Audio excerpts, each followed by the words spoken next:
తెలుసుకోవాల్సిన విషయం ఏంటంటే ఎస్సీ ఎస్టీ అట్రాసిటీ కేసు ఆయన మీద ఫైల్ అయిందమ్మా, చెక్ చేసుకోండి. మీకు తెలియకపోతే, తెలిస్తే మాట్లాడండి. సబ్జెక్ట్ తెలియకుండా మీ ఇష్టానుసారంగా వాళ్ళని వదిలేశారు, వీళ్ళని వదిలేశారు.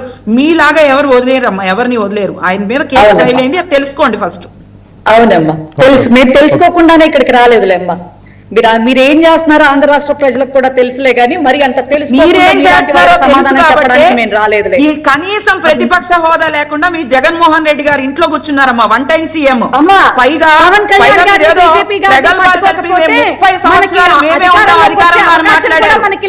సంవత్సరాలు రెండోసారి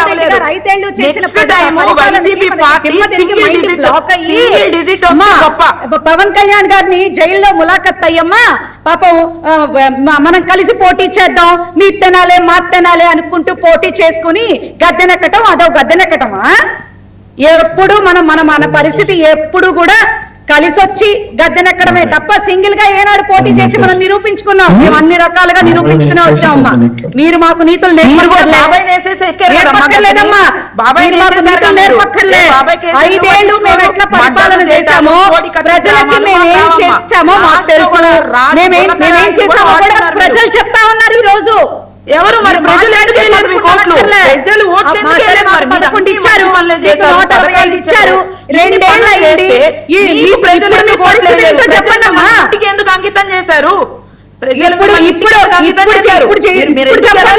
సంగతి చెప్పండి, ఇప్పటి సంగతి చెప్పండి. మేము అన్ని చేస్తున్నాము, అభివృద్ధి చేస్తున్నాము. మేము బయట ప్రెస్ మీట్ ఉద్యోగాలు ఇచ్చాము, గురించి మాట్లాడుతున్నారు. మీరేం చేశారు? యువతకి ఏం చేశారు చెప్పండి, మహిళలకు ఏం చేశారు చెప్పండి, ఆంధ్ర రాష్ట్రానికి ఏం చేశారు చెప్పండి. చేశారు, ఇసుక దోపిడీలు చేశారు, అఘాయిత్యాలు చేశారు, మీరే మాట్లాడాలి. మీరేం చేశారు? అంతకన్నా మీరే మాట్లాడాలి.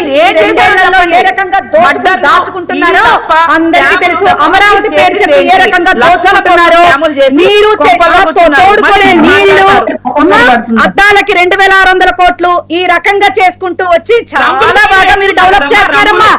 చాలా బాగా డెవలప్ చేస్తున్నారు. హైదరాబాద్ లో 600 కోట్లకి సచివాలయం కట్టారు, ఢిల్లీలో పార్లమెంట్ 1200 కోట్లకు కట్టారు.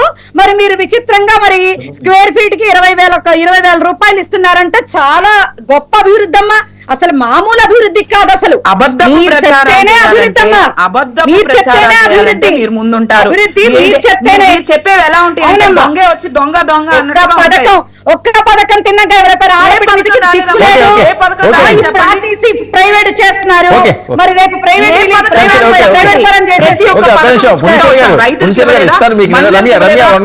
క్యాంటీన్లు తీసుకురాలేదా?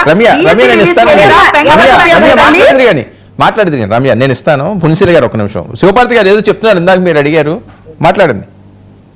ఆవిడ ఇందాక నాగేంద్ర గారి గురించి మాట్లాడతారు, ఆల్రెడీ రమ్య గారు ఆన్సర్ చేశారు. అరవ శ్రీధర్ని ఏం చేశారు, నాగేంద్రని ఏం చేశారు, వాళ్ళని ఏం చేశారు, వీళ్ళని ఏం చేశారు, అప్పుడు చట్టాలు గుర్తులేవా అని వీళ్ళు మాట్లాడుతుంటే హాస్యాస్పదంగా ఉంది. మేము అట్లీస్ట్ కేసులన్నా ఫైల్ చేసాం. మేము మీ గవర్నమెంట్ లో